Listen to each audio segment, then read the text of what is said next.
madaxweyne xasan sheekh wuxuu sameeyey wuxuu saxay qalad 20 sano jiray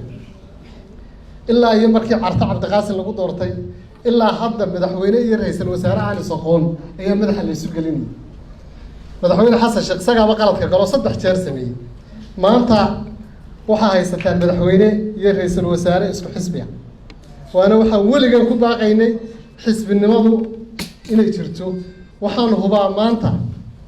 1960 ilaa 69 ismay khilaafin madaxweynayaasha iyo ra'iisul wasaarayaasha